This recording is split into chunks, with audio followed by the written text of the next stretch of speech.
Top 7 Tech News. 1. Red Hat's new source code policy doesn't violate the GPL itself but makes it harder to verify the company's GPL compliance, angering the open source community. When CentOS announced in 2020 that it was shutting down its traditional rebuild of Red Hat Enterprise Linux (RHEL) to focus on its development build stream, CentOS suggested the strategy removes confusion.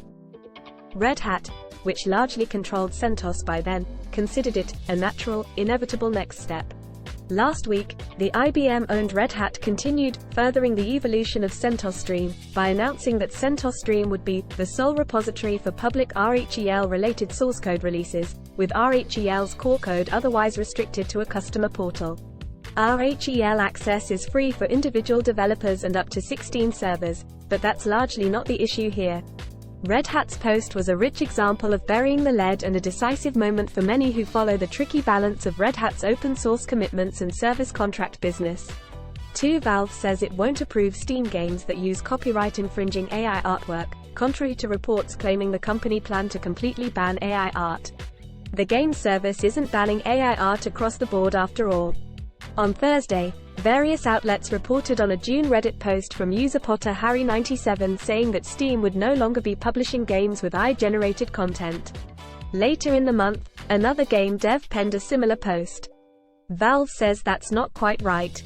In a statement emailed to The Verge, Valve PR representative Casey Boyle said the company's goal is not to discourage the use of AI on Steam. Instead, we're working through how to integrate it into our already existing review policies.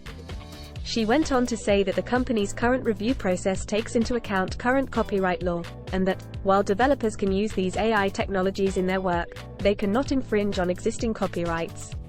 3. California regulators will decide on July 13 whether to allow 24/7 driverless cabs from Waymo and Cruise in SF, as city officials fume over a lack of control. San Francisco. On a recent sunny Saturday afternoon here, a driverless car jammed itself between a lane of traffic and a painted red curb for several minutes. The Waymo vehicle parked itself diagonally, its rear sticking into the travel lane, as it waited for 3 passengers to hop in. These are very impressive machines, but they have a lot of kinks that haven't been ironed out, said San Francisco Board of Supervisors President Aaron Peskin, who watched as a bus slinked around the car and caused a brief buildup of traffic. San Francisco's windy, hilly and dense streets have been a prominent testing ground for new autonomous technologies, providing a glimpse into what a driverless future could look like in cities around the country as such vehicles become more widespread. But leaders here are fed up with the idea of being a guinea pig, saying the companies need to dramatically improve their AI-operated machines before rolling the technology out to the broader public.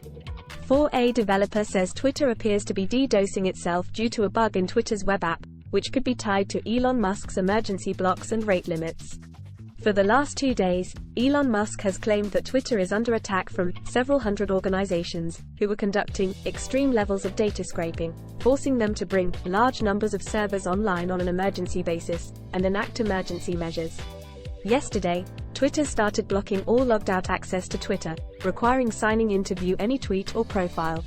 Elon Musk called it a temporary emergency measure, claiming they were getting data pillaged so much that it was degrading service for normal users. Apparently, it didn't stop the crush of traffic and, this morning, Musk announced they escalated their actions against supposed extreme levels of data scraping by rate limiting the number of tweets you can view. 5. AMD's $229 Ryzen 5 5600X3D is a Micro Center exclusive. In a surprising turn of events, AMD has announced a new processor for its aging AM4 platform. The Ryzen 5 5600X3D brings the company's 3D V-Cache technology to a 6-core, 12-thread processor. Moreover, AMD plans to sell the CPU for a modest $229, but there's a catch. The company will only offer the new processor through Micro Center, a US retailer that, as Ars Technica notes, doesn't ship most of what it sells to online shoppers. What's more, stock of the 5600X3D will be limited, with sales of the CPU to end once Micro Center runs out of supplies. All of that is a shame because the 5600X3D could be a great upgrade for those looking to extend the life of their AM4 motherboard and get a bit of extra gaming performance. Like the 5800X3D, the 5600X3D trades slower clock speeds and more power consumption for a 96 MB L3 cache. With the 5800X3D, that's a combination of features that makes for a processor that is slower at some tasks, but generally great for gaming. The expanded L3 cache frequently translates to less bottlenecking in games, meaning you can get the most performance possible from your GPU.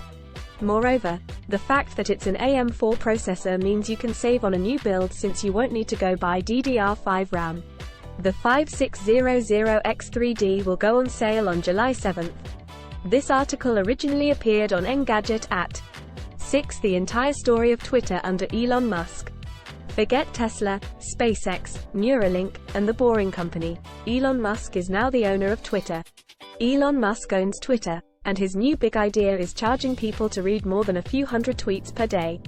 Verified Twitter Blue subscribers can read up to 6,000 tweets per day, no one can browse the site without logging in, and unverified accounts are limited to reading 300 tweets per day, which Musk blames on AI startups scraping the site to feed large language models like ChatGPT.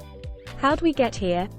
On April 4, 2022, we learned that Musk had purchased enough shares of Twitter to become its largest individual shareholder. Eventually, he followed up with an unsolicited offer to buy 100% of Twitter's shares for $54.20 each, or about $44 billion. Twitter accepted Musk's offer, but then things got weird because he tried to cancel the deal. 7 smart lights, smart mugs, and a handful of other weekend discounts.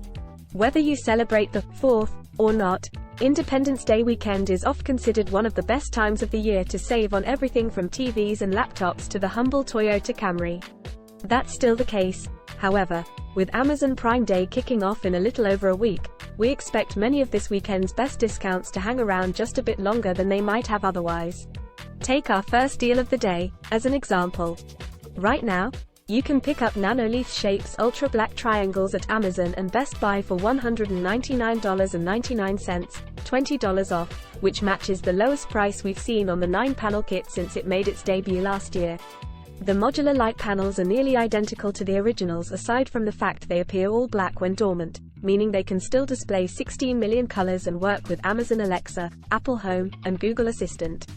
Plus, they're outfitted with Wi-Fi and Thread radios, meaning they can also act as a Thread border router, a vital component of the new Matter smart home standard.